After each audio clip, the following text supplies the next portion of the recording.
if the letters of intermediate are arranged then the odds in favor of the event that no two is come together occur together।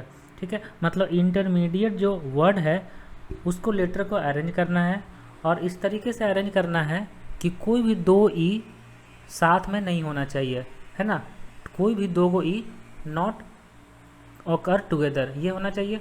देखो यहाँ पे सबसे पहले हम लोग देखते हैं कि इंटरमीडिएट जो वर्ड है उसमें कौन सा लेटर कितना बार आया है। तो पहले लिखते हैं I N T E R M E D I A T E. ठीक है, इसमें टोटल कितना लेटर देखो 1 2 3 4 5 6 7 8 9 10 11 12, टोटल 12 लेटर्स है। ठीक है, अब देखो ये जो टोटल 12 लेटर्स है इसमें आई कितना बार आया हुआ है, देखो तो आई आया हुआ है एक यहाँ पे और एक यहाँ पे, 2 बार आई 2 बार आया हुआ है। इसके बाद ई कितना बार आया है, देखो ई आया है एक यहाँ पे एक यहाँ पे एक यहाँ पे, ई आया है 3 बार। ठीक है, ओके, टी कितना बार आया हुआ है, टी एक यहाँ पे आया हुआ है और एक यहाँ पे है, मतलब टी 2 बार है। और बाकी सब देखो एन कितना बार है, एन 1 बार है, एन हो गया। अच्छा आर भी 1 टाइम्स है, एम भी 1 टाइम्स है। इसके बाद डी भी 1 टाइम है। इसके बाद ए भी 1 टाइम है ना। तो 2 3 5 2 7 8 9 10 11 12 टोटल काउंट हो गया। अब देखो टोटल नंबर ऑफ वेज हम फाइंड कर देंगे जिसमें सारा लेटर को अरेंज करना है, वो हो जाएगा मेरा सैम्पल स्पेस, है ना। तो पहले सैम्पल स्पेस फाइंड कर देंगे, एन ऑफ एस। तो एन ऑफ एस क्या होगा, टोटल नंबर ऑफ वेज।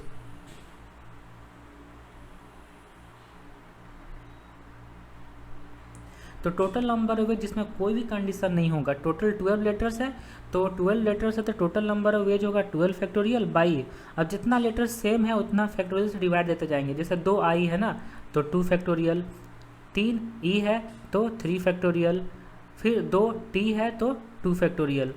ठीक है, ये हो जाएगा टोटल नंबर ऑफ वेज मतलब सैम्पल स्पेस। अब इसको थोड़ा कैलकुलेट कर लेते हैं। तो 12 फैक्टोरियल है ना, तो 12 into 11 into 10 into 9 into 7 into 6 into 5 into 4 into 3 into 2। और डिवाइड में देखो कितना है, डिवाइड में है 2 इंटू 3 फैक्टोरियल है, 3 इंटू 2 करेंगे और इंटू 2 हो जाएगा। ठीक है, तो एक तो इतना लिख सकते हैं या फिर हम लोग इतना ही छोड़ देंगे। ठीक है, अब देखो इसका कैलकुलेशन हम बाद में करते हैं, जितना ज़रूरत होगा उसके हिसाब से।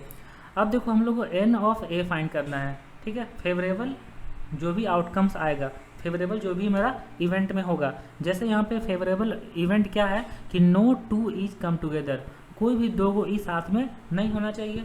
तो जब भी ऐसा क्वेश्चन बोले कि 2 गो ई साथ में नहीं होना चाहिए तो ई को हम हटा देंगे। ई को हटाने के बाद जितना लेटर बचेगा पहले उसको अरेंज करेंगे और उस सारा लेटर को अरेंज करने से कितना गैप बनेगा उस गैप में ई को प्लेस कर देना है। ठीक है, तो टोटल तो मेरे पास 12 लेटर्स है, उस 12 लेटर्स में 3 गो ई है ना, 3 ई है, इस 3 ई को हटा देंगे। उसके अलावा कितना बचेगा लेटर 9, और उस 9 को पहले अरेंज करेंगे जिसमें 2 गो आई है 2 गो टी है। उसके बाद गैप कितना बनेगा, जब भी 9 लेटर को अरेंज करेंगे हम तो गैप बनेगा 10। तो एन ऑफ ए क्या है मेरा, एन ऑफ ए है फेवरेबल इवेंट। फेवरेबल इवेंट क्या है, no two E occur together. ठीक है, फेवरेबल मेरा इवेंट है, कोई भी 2 गो ई साथ में नहीं होना चाहिए। और इसका क्या होगा, 9 जो लेटर बचा हुआ है 3 ई को हटाने के बाद उसका अरेंजमेंट कैसे करेंगे, 9 फैक्टोरियल बाई 2 आई है और 2 टी है ना, तो 9 factorial by 2 factorial into 2 factorial. इसके बाद गैप कितना बनेगा, जब 9 लेटर को अरेंज करेंगे तो गैप बनेगा 10, और उस 10 प्लेस में 3 प्लेस को सिलेक्ट करना जिसमें ई को अरेंज करना है, तो हो जाएगा 10C3। और ई तो ई को अरेंज करने का उस प्लेस में ई को अरेंज करने एक ही तरीका, क्योंकि तीनों ई सेम है। ठीक है, इतना हो जाएगा। अब इसको थोड़ा सॉल्व कर देते हैं, तो ये होगा 9 फैक्टोरियल बाई 2 फैक्टोरियल 2 फैक्टोरियल, और 10C3 है मतलब 10 फैक्टोरियल बाई 7 फैक्टोरियल 10 - 3 और फिर 3 फैक्टोरियल। अब इसको थोड़ा अच्छे से कैलकुलेट कर देते हैं। देखो 9 फैक्टोरियल में 9 इंटू 8 इंटू 7 फैक्टोरियल करेंगे, 7 फैक्टोरियल कट जाएगा तो 9 इंटू 8 होगा, और 7 फैक्टोरियल जो नीचे से कट जाएगा, ऊपर में 10 फैक्टोरियल है और यहाँ पे 2 फैक्टोरियल मतलब 2 हो जाएगा, ये भी 2 हो जाएगा, और ये 7 फैक्टोरियल है और 3 फैक्टोरियल हो जाएगा, 3 इंटू 2। ठीक है, तो 7 फैक्टोरियल को कट कर देते हैं और 2 इंटू 2 इंटू 2 8 होगा, जो ये 8 कट हो गया। अब 3 से 9 को कट करेंगे 3 टाइम्स में। ठीक है, कितना आगे देखो, ये हो जाएगा 3 इंटू 10 का फैक्टोरियल। अब ऊपर में जो है, ऊपर में 12 फैक्टोरियल, इसको पूरा सॉल्व नहीं करेंगे, इसको 10 फैक्टोरियल तक ही हम लोग सॉल्व करेंगे।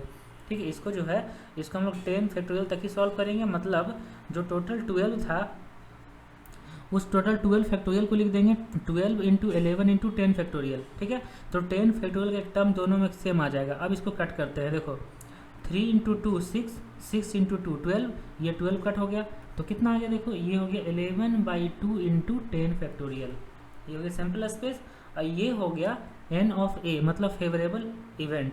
अब देखो हम लोग को फाइंड करना है क्या, हम लोग फाइंड करना ऑड्स इन फेवर, और ऑड्स इन फेवर क्या होता है, ऑड्स इन फेवर होता है number of element in the favourable event by number of element in the non favourable event. इसीलिए हम लोग को number of ways in non favourable event find करना पड़ेगा, मतलब n ऑफ a डैश। ठीक है, n ऑफ a डैश क्या है मेरा, ये है नॉन फेवरेबल इवेंट। अब नॉन फेवरेबल इवेंट क्या होगा, ये हो जाएगा टोटल माइनस फेवरेबल। ठीक है ना, टोटल माइनस फेवरेबल करना, इससे नॉन फेवरेबल आ जाएगा। और टोटल कितना था, 11/2 इंटू 10 फैक्टोरियल था, यहाँ लिखते हैं। तो टोटल मेरा था 11/2 इंटू 10 फैक्टोरियल, माइनस करेंगे फेवरेबल वाला मतलब 3 इंटू 10 फैक्टोरियल, तो यहाँ से 10 फैक्टोरियल कॉमन आ जाएगा, और 11/2 माइनस 3 मतलब ये हो जाएगा 11 माइनस 6/2, तो ये कितना होगा, ये होगा 5/2 इंटू 10 फैक्टोरियल। ठीक है, अब हम लोग को फाइंड क्या करना है, फाइंड करना है odds in favour, odds in favour of the event.